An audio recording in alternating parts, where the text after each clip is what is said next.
Good evening folks, I hope you're all doing well. Welcome back to another fly time video with me, Andy. As always, if you like this video, please leave a likey for me and also subscribe to my channel. And anyway, let's get cracking with the video. So in this video we're going to be doing this is going to be a duo fly. So one that you can suspend a small nymph underneath, just like these two here. Going to be tying one of these. Now the thread we're going to be starting with, this is just a Textreme brown in 8/0, so it's quite a fine thread. I'm just going to shorten the length of it just because I just literally put it on the lap bobbin. I'm going to start the thread just at the eye, come back in and trim off your excess. I don't know whether some of you watched Lindsay Simpson's video the other week. Normally on my duo flies I usually do a tippet ring on the back of them, but when I saw his I thought I would try some of the indicator material, the sighting material we use for check nymphing. It's basically called bicolour indicator or tricolour indicator. So we're going to be using that today. So I've got the fluorescent yellow section. I don't like the pink on the back of mine, I prefer the fluorescent yellow. So we're going to try that. So what we're going to do, I'm just going to check the length of the loop. So I don't want the loop too long on this. So that should do us there. If I tie it in, let me just straighten this out. Yeah, if I tie that in there, that should leave a long enough loop at the back. So basically you can tie in your trailing nymph off the back of it. Now I'm just going to take this around the back. I'm just trying to position it or manoeuvre it with my fingers a little bit just to make sure we catch it in at the right place.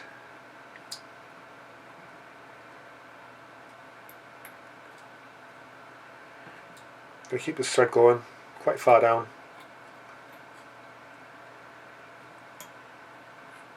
Basically go about halfway around the shank. And that'll do, so there's your little loop on the back. I'm just going to see if I can, there you go, swivel it round.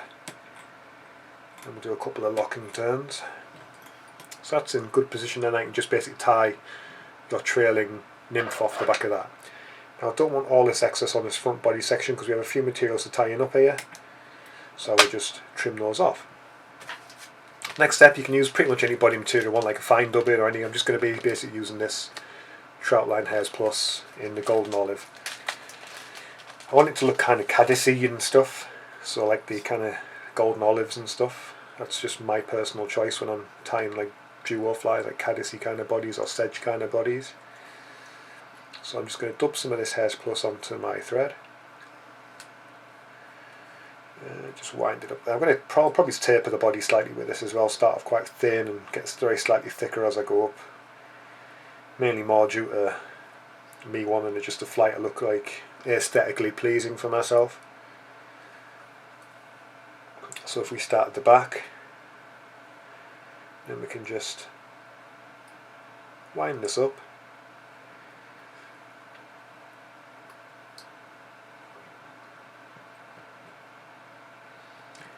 Getting thicker as we go up, just to create like that body.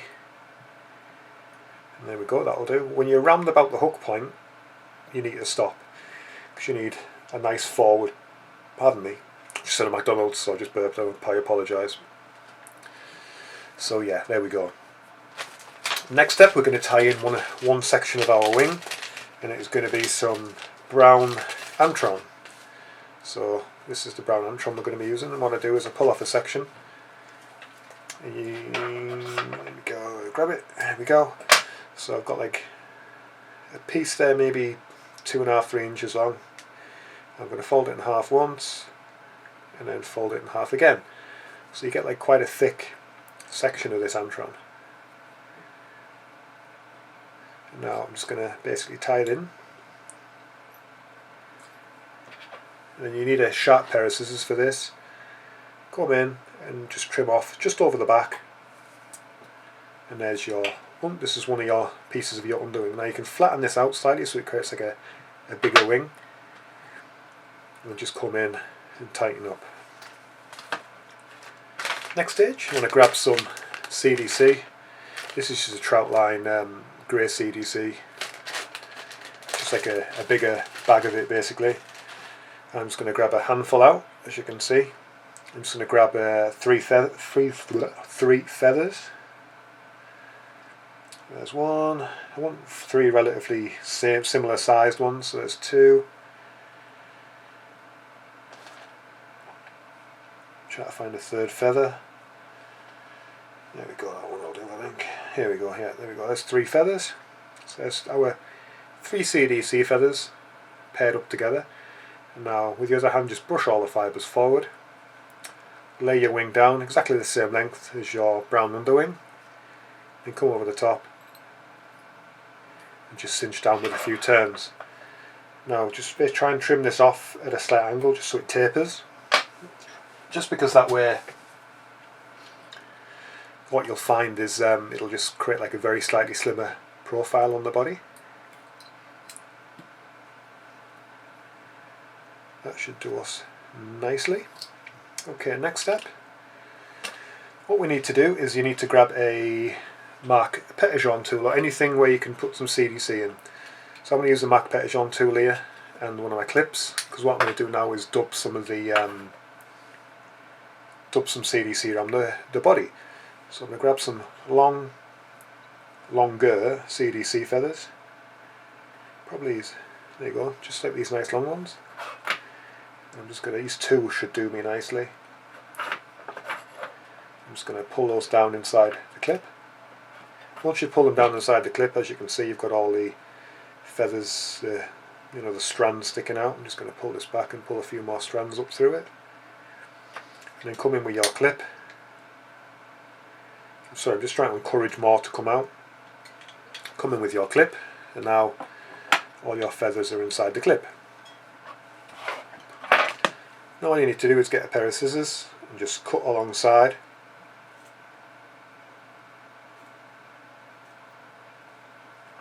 So now you have this. So basically you've got all your CDC inside your clip. Now just run your fingers down your thread and this basically flattens your thread.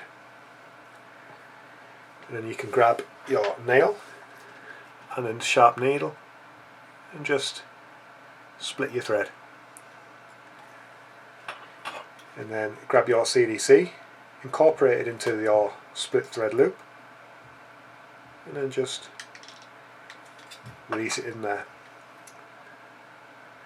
I'm just going to very slightly shorten the stalks sticking out from the other end if I can. Sometimes it spins in your hand. There we go. And now what I'm going to do, I'm just going to take my thread back slightly, hold my finger up on my thread, and I'll spin my bobbin. So my bobbin is now spinning. So once you've spun your thread, all you got to do is run your fingers up that thread, and as you can see, it spins your CDC. So shorten the length of your bobbin so it's right up against it, and now just take a turn over. Each time just brush these fibres back.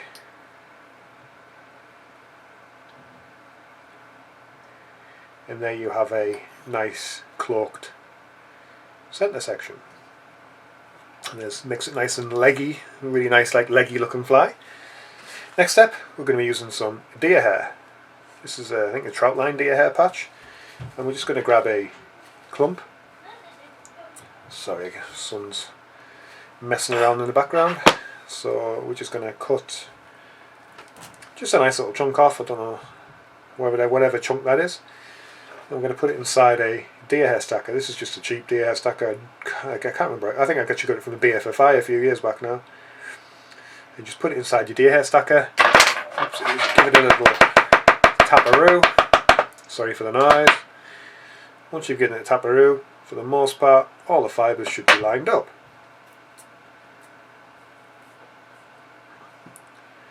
Now, you want it slightly shorter than the original wings,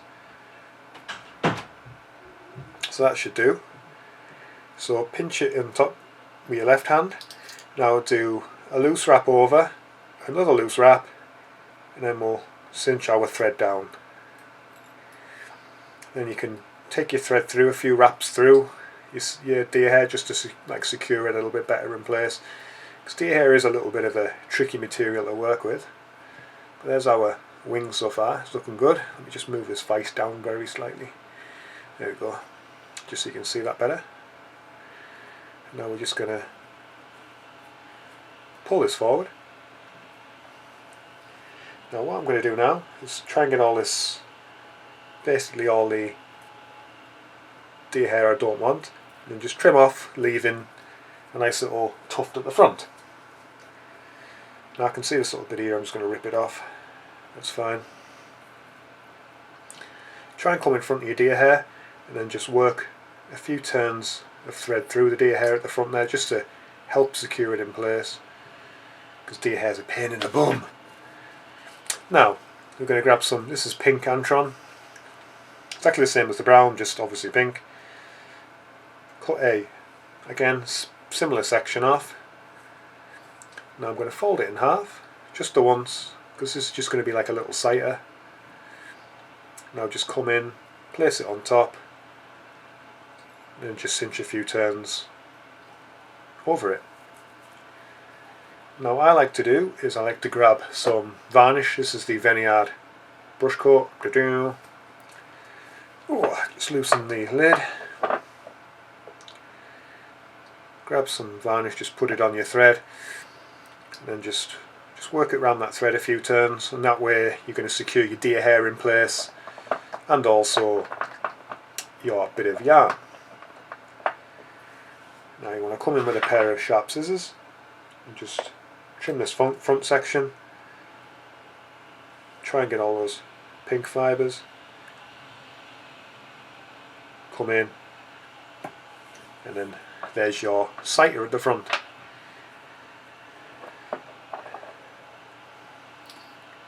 And now just grab your varnish again, put it on your thread, come in with your whip finish tool, and there we go. So you think the fly is almost finished now. It is almost finished, but not fully finished. What I also like to do, for all of these like big dry flies, I've got this dry fly silicone mucilin. What I do is I put them in a lid, turn the bottle and soak them in the mucilin, and then let them dry. And then these things just float forever, so you don't have any problem with them pulling under. But this is a great looking fly, and it really works well on the water. Really holds up your nymphs and stuff if you like to fish in the duo. So thank you very much for watching, and I'll see you on the next video.